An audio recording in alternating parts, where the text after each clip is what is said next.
ఇప్పుడే జీ5 app download చేయండి. చూడండి మీ ఫేవరెట్ టీవీ షోస్ ఎప్పుడైనా ఎక్కడైనా. ఆపండి.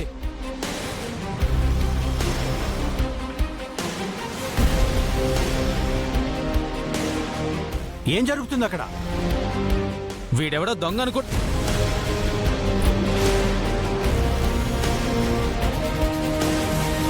అన్నయ్య, వీడు పింకీ బాయ్ ఫ్రెండ్. హే గోపి,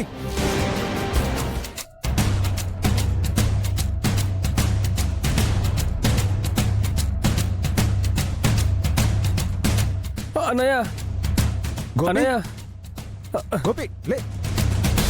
గోపి అన్నయ్య, నువ్వేంట్రా ఇక్కడ?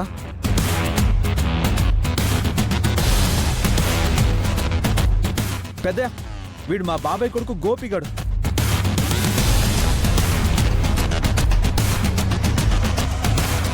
ఎవడైతే ఏంటి, దొంగతనంగా ఇంట్లోకి రావడం ఏంటి? వచ్చినోడు నీ దగ్గరికి రాకుండా నా పెళ్ళం ఉన్న గదిలోకి వెళ్ళడం ఏంటి?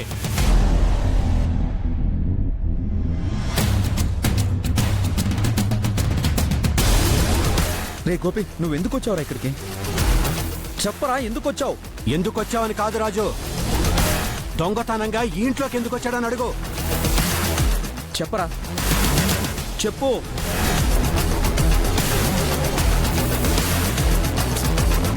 చెప్పరా, ఎందుకు వచ్చావు?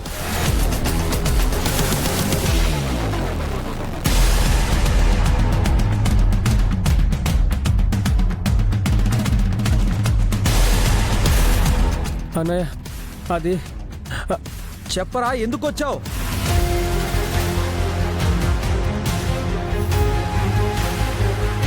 పెద్ద, నాకు ఒక్క 5 నిమిషాలు టైం ఇవ్వండి పెద్ద. దొంగని మంచోడిగా మార్చడానికి 5 నిమిషాలు సరిపోతాయా రాజు? శ్వేత, నా తమ్ముడు దొంగ కాదు, ఇంకొకసారి దొంగ అనకు. ఒక్క 5 నిమిషాలు పెద్దయ్య. సరే, ఎందుకు వచ్చాడో కనుక్కో. నువ్వు పదరా.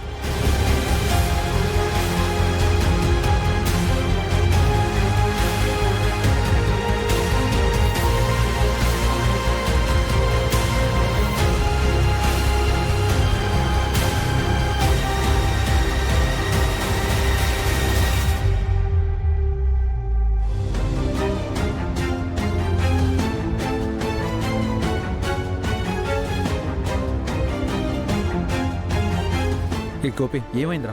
ఎందుకు ఇలా దొంగతనంగా వచ్చావు?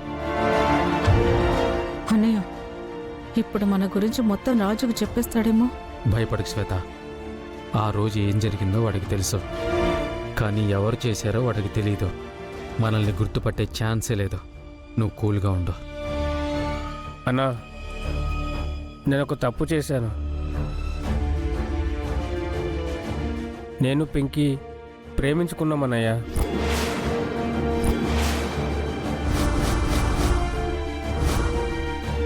పెద్దయ్య గారి ప్రమాణ స్వీకారం రోజు మేమిద్దరం కలిసామన్నా.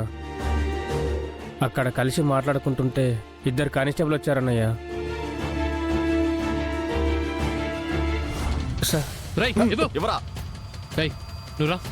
సార్, ఈ బ్యాగ్లో ప్యాకెట్స్ ఉన్నాయి సార్. రేయ్, ఏంట్రా ఇది? డ్రగ్స్ సప్లై చేస్తున్నావా? పదరా స్టేషన్కి.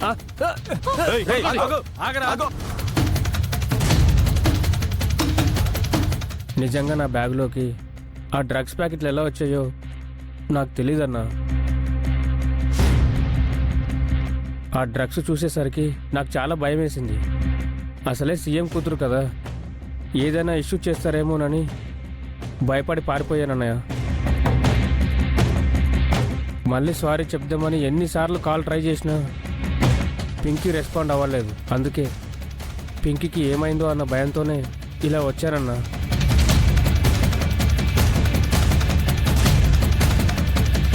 ఆయన ఇలా దొంగతనంగా రావాల్సింది కాదు గోపి, నాకు ఒక మాట చెప్పాల్సింది కదా.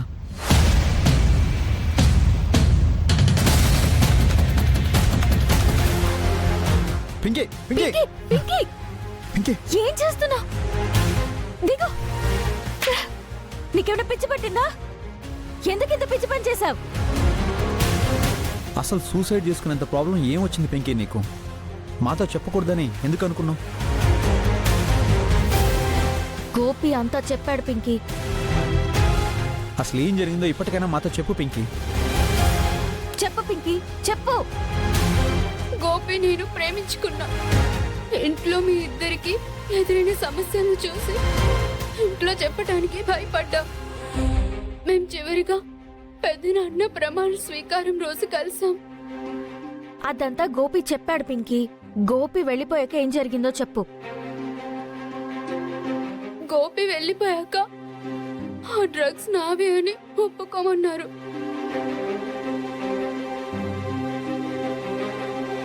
అవి డ్రగ్స్ అని నాకు తెలీదు. అవి నా బ్యాగ్ లోకి ఎలా వచ్చాయో కూడా నాకు తెలీదు.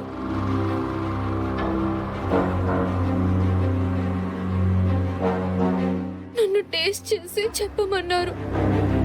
అవి డ్రగ్స్ అని తెలియక నేను వాటి వాసన చూశాను. ఆ తర్వాత ఏం జరిగిందో నాకు తెలీదు. నాకు మెలకు వచ్చేసరికి నా మెడలో ఈ తాళిబొట్టు ఉంది. పక్కన నా భర్త అని చెప్తూ జీవన్ ఉన్నాడు. ఎందుకలా చేశామని అడిగితే పోలీసుల నుంచి తప్పించడానికి అలా చేశానని చెప్పాడు. అయితే జీవన్ నువ్వు ప్రేమించుకున్నది ఇష్టపడి పెళ్లి చేసుకున్నావని చెప్పింది? అదంతా జీవనే చెప్పమన్నాడు. చెప్పకపోతే నేను డ్రగ్స్ తీసుకున్న విషయం ఇంట్లో చెప్తానని, అందరి ముందు పరువు తీస్తానని బ్లాక్ మెయిల్ చేశాడు.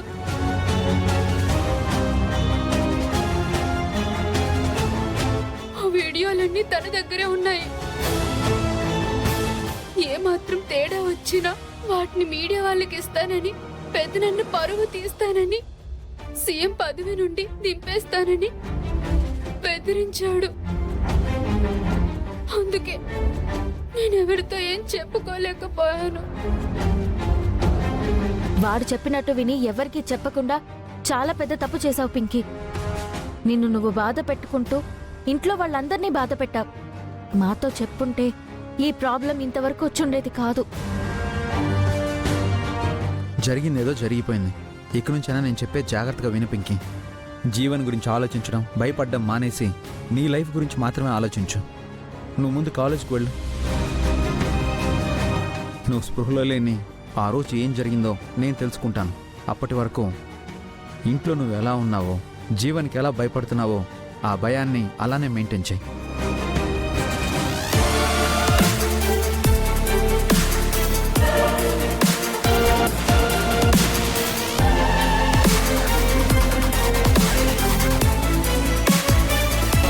పింకీ వీళ్ళతో నిజం చెప్పేసిందా ఏంటి?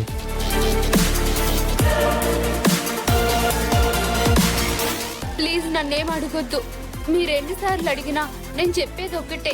నాకు ముందు జీవన్ ముఖ్యం, ఆ తర్వాతే ఎవరైనా. ఈ విషయంలో ఎలాంటి మార్పు ఉండదు. జీ5 యాప్ డౌన్లోడ్ చేసి అన్ని ఎపిసోడ్స్ పూర్తి ఉచితంగా చూడండి.